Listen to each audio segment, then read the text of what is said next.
Bienvenue à tous pour suivre avec nous ce nouveau numéro du Focus de la semaine consacré aux faits marquants qui ont dominé la scène nationale et internationale. Et nous ouvrons ce focus par cette réunion à Tadjoura entre l'IGAD et l'OIM dans le cadre du renforcement de la coordination régionale face aux défis migratoires le long de la route de l'Est. Les détails avec Samater Saïd. Le gouvernement de la République de Djibouti, en partenariat avec l'autorité intergouvernementale pour le développement et l'Organisation internationale pour les migrations, l'Union européenne, la SIDA et leurs partenaires, tient à Tadjoura une réunion de haut niveau consacrée à la gestion des flux migratoires le long de la route de l'Est. Organisée du 27 au 30 prochain, cette rencontre réunit des experts techniques et des représentants des États membres de l'IGAD, ainsi que des institutions régionales, internationales et des partenaires de développement. Elle vise à renforcer une réponse régionale coordonnée face à l'immigration irrégulière, dans un contexte marqué par la crise persistante en mer Rouge.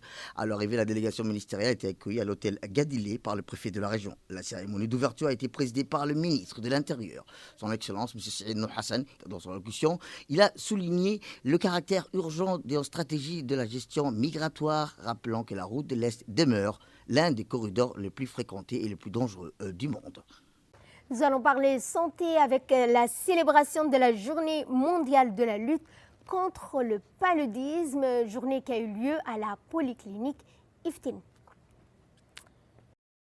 À l'occasion de la Journée mondiale de lutte contre le paludisme, le ministère de la Santé a organisé une cérémonie officielle des cliniques Iftin en présence de plusieurs hautes personnalités, notamment le secrétaire général du ministère de la Santé, Mohamed Ali Mohamed, la représentante de l'Organisation mondiale de la santé, Dr Djoumana, ainsi que de la direction des programmes de santé prioritaires placés sous le thème mondial, déterminée à mettre fin au paludisme. Mettons, nous le pouvons, maintenant nous le devons. Cette journée a été marquée par un appel fort à la mobilisation collective pour accélérer les efforts vers l'élimination du paludisme à Djibouti. Dans son allocution, le secrétaire général du ministère de la Santé a souligné que le progrès significatif réalisé par le pays ces dernières années, en effet, le nombre de cas de paludisme est passé de 73 000 en 2020 à 16 000 en 2025, soit une réduction de près de 80%. Ces résultats témoignent de l'efficacité stratégique mise en œuvre, de la coordination entre les acteurs, de l'engagement constant des équipes sur le terrain.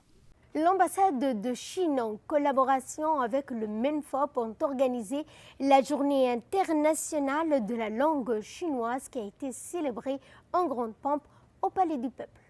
L'école d'excellence a accueilli une journée artistique organisée conjointement par le ministère de l'Éducation nationale, de la formation professionnelle, l'ambassade de la République populaire de Chine à Djibouti et les instituts Confucius de Djibouti. Cet événement s'inscrit dans le cadre des activités marquant la journée internationale de la langue chinoise 2026, ainsi que l'année échange culturel Chine-Afrique apporté par le Centre de coopération d'échange linguistique du ministère de l'Éducation de la Chine, avec la participation de l'université normale du Sichuan et le soutien de l'ambassade de Chine à Djibouti. Rappelons que la journée s'est déroulée en présence de la directrice de l'Institut Confucius de Djibouti, Mme Ron Saïd Hadj Ismail, et du proviseur de l'école d'excellence et des enseignants, ainsi que de nombreux élèves. Placés sous le signe du dialogue interculturel, cette manifestation a mis en l'honneur la journée artistique charmée de culture sichuan. Elle a offert aux lycéens une immersion dans la richesse du patrimoine culturel chinois à travers des danses traditionnelles et des chorégraphies modernes et des performances musicales. L'UPF a organisé un atelier de clôture de formation sur la couverture médiatique des actualités liées au changement climatique. Les détails dans cette séquence. À l'hôtel Sheraton s'est achevé hier l'atelier de formation consacré à la couverture médiatique des échanges climatiques organisé par l'Union Presse francophone de Djibouti en partenariat avec le ministère de l'Environnement et du Développement durable. Pendant 3 jours, les journalistes issus de presse écrite, audiovisuelle et en ligne ont bénéficié des sessions intensives visant à renforcer leurs compétences dans le traitement des questions climatiques, enjeux majeurs pour Djibouti. La cérémonie de clôture a été marquée par des interventions des responsables des institutions partenaires, notamment le président de l'UPF, Khalid Ibrahim, insiste sur la responsabilité des journalistes dans la diffusion d'une information fiable dans la lutte contre la désinformation environnementale. Pour sa part, Philippe Leclerc, représentant résident adjoint du PNUD, a souligné l'importance de cet atelier dans un pays fortement exposé aux effets des dérèglements climatiques, appelant à une meilleure appropriation des outils scientifiques par les médias. Et cette signature d'une convention de partenariat entre l'UNFD et le PNUD, de quoi était-il question? Réponse dans ce commentaire. L'Union nationale des femmes djiboutiennes et le Programme des Nations unies pour le développement ont procédé à la signature d'un accord de subvention visant à renforcer la cohésion sociale à Djibouti à travers la promotion d'un rôle des femmes en tant qu'actrices clés de paix et de développement. Organisée au siège de l'UNFD, cette cérémonie marquée par une étape importante dans la consolidation du partenariat entre les deux institutions dans le cadre des 5e fenêtres de financement thématique Funding Windows du PNUD.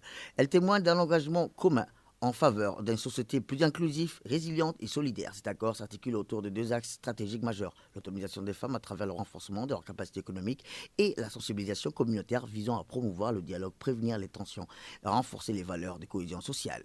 Dans le mot d'ouverture, la secrétaire générale de l'Union nationale des femmes djiboutiennes a exprimé sa fierté de voir se concrétiser ce partenariat porteur d'espoir. Elle a souligné que cet accord dépasse la dimension institutionnelle et dimensionnelle pour incarner une vision fondée sur la solidarité, le dialogue et la confiance.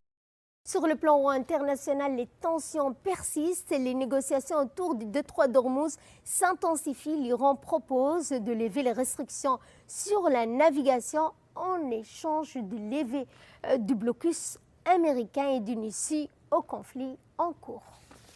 Selon deux responsables régionaux, l'Iran a proposé le lever des restrictions qu'il impose sur la navigation dans le détroit d'Ormuz. En échange des levées du blocus imposés par les États-Unis, il issue mettre fin au conflit en cours. Rappelons que cette proposition intervient dans un contexte de fortes tensions autour de celle des passages stratégiques, portées d'entrée au détroit du Golfe Persique, par lesquels transitent près d'une cinquième du commerce mondial du pétrole, du gaz naturel. Malgré cette ouverture, la situation demeure bloquée. L'Iran continue de restreindre la circulation maritime dans le détroit, tandis que les États-Unis maintiennent leur pression en imposant un blocus sur les ports iraniens, alimentant un face-à-face tendu dans la région. Et c'est tout pour ce focus. Merci à vous de nous avoir suivis. Excellent week-end à toutes et à tous.